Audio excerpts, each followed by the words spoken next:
இப்ப இப்படி பாத்தீங்கன்னாக்க மனுஷன் எந்த பயனும் பாத்தீங்கன்னாக்க அந்த காலத்துல பெண்கள் நல்லா இருந்தாங்க. அந்த காலத்துல நல்லா எங்க ஊருக்கு புதுக்கோட்டைக்கு நடந்தே வருவோம். எங்க ஊர்ல இருந்து கிராமத்துல இருந்து ஓகே. அன்னைக்கெல்லாம் 64 அடி கூந்தல் இருந்துச்சு பெண்களுக்கு.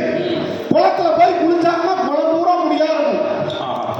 இப்ப போய் குளிக்கிறாரு நல்லா அவுத்து கீழே வச்சுட்டு இப்படி நாத்தால சொல்றாரு அழகி முடிய வச்சுட்டு குளிச்சுட்டு வருது. நினைச்சு பாருங்க. ஆக எந்த வகையில் பார்த்தாலும் அந்த காலத்துல பாட்டா அப்படி கொடுத்தாங்க. உறங்கையிலே பானைகளை உருட்டுவது பூனை குணம், காண்பதற்கு உருப்படியாய் இருப்பதையும் கெடுப்பதுவே உறங்கு குணம். ஆற்றில் இறங்குவோரை கொன்று இரையாக்கல் முதலை குணம்.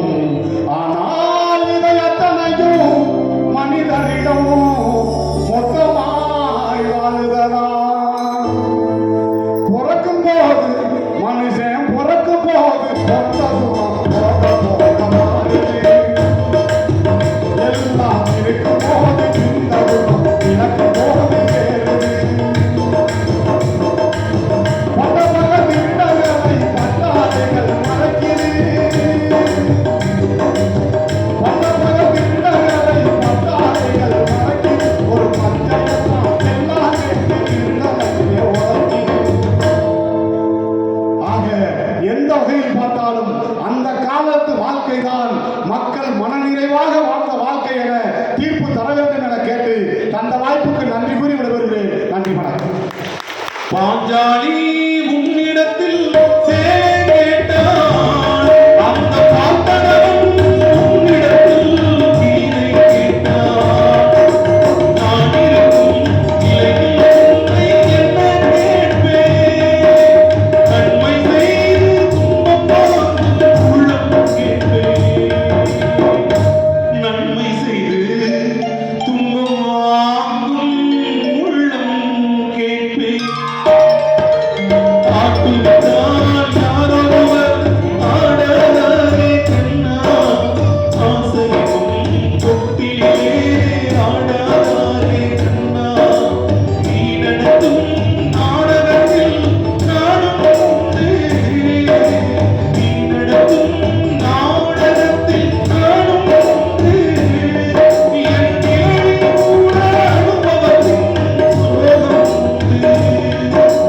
பகைவர்களை நானும் வென்றேன் அறிவினாய், நண்பனிடம் தோற்றுவிட்டேன் பாசத்தாலே.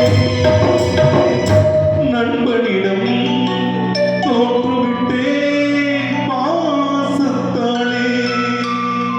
காட்டுவிட்டால் யாரொருவர் ஆடாதாரே கண்ணா, ஆசைக்கும் தொட்டிலே ஆடாதாரே கண்ணா, ஆடாதாரே கண்ணா. ஐயா வடிவேல் அவர்கள் நல்லா நகைச்சுவையா யதார்த்தத்தை தான் பேசுவார். நல்லா பேசியிருந்தாருன்னு நினச்சிங்கன்னா ஒரு முறை அந்த செல்போனை வச்சுட்டு கை தட்டி பூஜா அவருக்காக அவர் அது போதும். 2 பேரும் கெஞ்சி கூத்தாடி பார்த்தா எந்திரிச்சு போயிட்டாங்களே. நான் இப்போ தான் சார் யோசிச்சு பார்க்குறேன், உங்களுக்கு முடியை விட மூஞ்சி ரொம்ப கருப்பாக இருக்குது சார். எனக்கு பார்த்தா அந்த பவுடர் கிளம்பி விட்டு தாங்க பார்த்தேன். நீங்கள் நினைக்கிறீங்க அவர் பேசுறதுக்கு சம்பளம்னு, இந்த மாதிரிலாம் சொல்கிறோம்ல பாவம். நல்ல மனுஷன், அதை சரி பண்ணுங்க. உண்மையிலே அந்த கால குடும்ப உறவுகள் வாழ்க்கை எல்லாத்தையும் ரொம்ப யதார்த்தமாக கிராமத்தில் புரிகிற மாதிரி பேசியிருக்கிறாரு. ஆனால் உண்மை அவர் சொன்னதில் ஒரே ஒரு விஷயம் தான். அந்த காலத்தில் எங்கள் அம்மா சமைக்கும் போது சார், உண்மையிலே நான் 10வது 12வது காலேஜ் படிக்கும்போது ஒரு 25 ஆண்டுகளுக்கு முன்பு மூக்கு பிடிக்க சாப்பிட்டோம் சார். எங்கள் அம்மா சமைச்சா அந்த காலத்தில் மூக்கு பிடிக்க சாப்பிடுவேன். இப்போ என் பொண்டாட்டி சமைக்கிறா மூக்கை பிடிச்சிக்கிட்டு தான் சாப்பிட்றேன். வேறு என்ன பிடிச்சிருக்கீங்க? ஏன்னா அந்த வாசனை கூட வெளியில் போயிடக்கூடாது அப்படின்னு என் மனைவி மேலே அவ்வளோ வாசம். இப்படி சொல்லி தான் நிகழ்ச்சி நம்ம மேக்கப் பண்ண வேண்டியது. என்ன சொல்லுங்க? ஏன்னா அந்த அளவுக்கு இன்னைக்கு வாழ்க்கை வேக வேகமாக போயிட்டே இருக்கு. ஏன்னா அந்த காலத்தில் இருந்த பண்பாடு, கலாச்சாரம், நாகரிகம், குடும்ப உறவுகளுக்குள் இன்னைக்கு இல்லையே அப்படின்னு ஐயா வருத்தப்படுறாரு. உடை கலாச்சாரம், நாகரிகம் சொன்னார் பாருங்க. கிளவி அங்கிருந்து கிராமத்தில் ஊரணியில் கம்மாயில் குளிச்சுட்டு வந்தால் மகமாயி மதுரகாலியே வர்ற மாதிரி இருந்து கையெடுத்து கும்பிட்டோம். இப்போ அப்படிலாம் கிடையாது.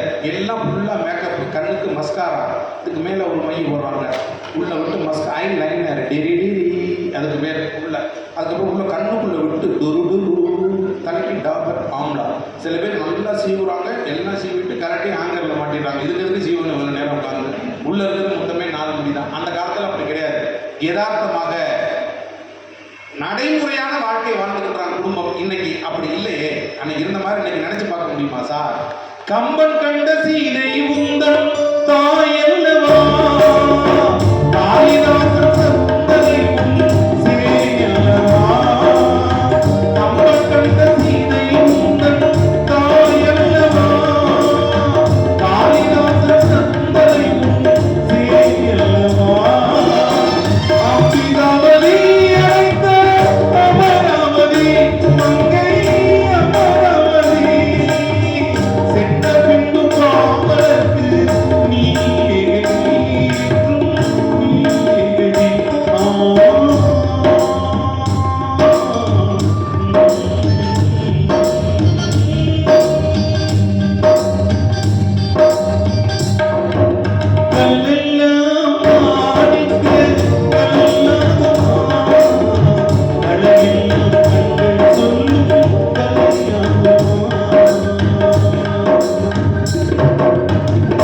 என்று பெண்ணை கூட அந்த காலத்துல அற்புதமாக வர்ணிச்சிருக்கான்னு நான் சொல்லல, ஐயா வடிவேல் அவர்கள் சொல்லியிருக்கிறார்கள். இதற்கு பதில் சொல்வதற்காக சின்னத்திரை நட்சத்திரம் சென்னை நதியா அவர்கள் வருகிறார்கள்.